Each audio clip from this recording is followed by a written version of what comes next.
them on the blocks that way. I've actually heard a lot of praise for McConnell, not necessarily with him saying the coordination with the White House, but with the way that he's kind of been handling the situation with Pelosi. They think he's been doing it kind of smart, and they think that Pelosi kind of gave him ammunition to run on it.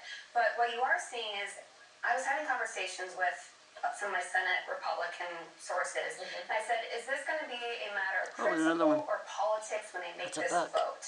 And they have overwhelmingly said politics. Of course. They're doing polling. They don't want this blowback from the base because, they want their seat next They year. want to. Being a senator is a pretty good gig. David, let me go to you on this, because going back to those senators who are up for re-election, yeah, they all want to stay senators. But staying a senator in Arizona, the strategy for doing that is a whole lot different than staying senator in South Carolina, where Lindsey Graham is, right? I mean, in places like Arizona and Colorado, which are swing states, just going up and saying I'm for Trump 1,000% is not how you get reelected. So do you think that there's real, genuine pressure on those Republicans who are up for reelection who are not from deeply red states?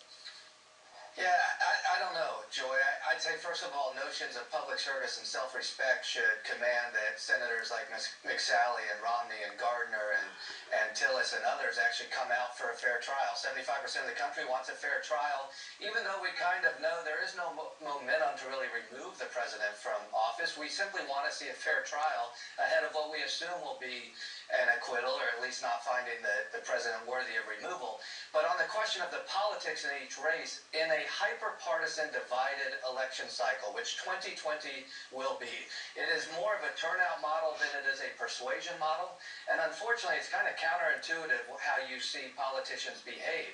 You would think in more moderate purple states, you would see senators want to appear reasonable and crossover, when in reality, what it often incentivizes them to do is become more partisan, hyper-partisan, excite and turn out more people on their side than you see on the other side.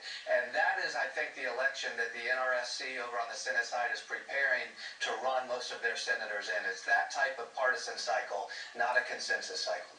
And I think that's very true. This is going to be a base election, right? And so even if you are in a purple state, your best bet, I guess, the way they're thinking of it, if you're Susan Collins or you're Cory Gardner or Martha McSally, is try to max out the vote that's going to come out for Donald Trump to stick with you and not leave you off and just vote for Donald Trump.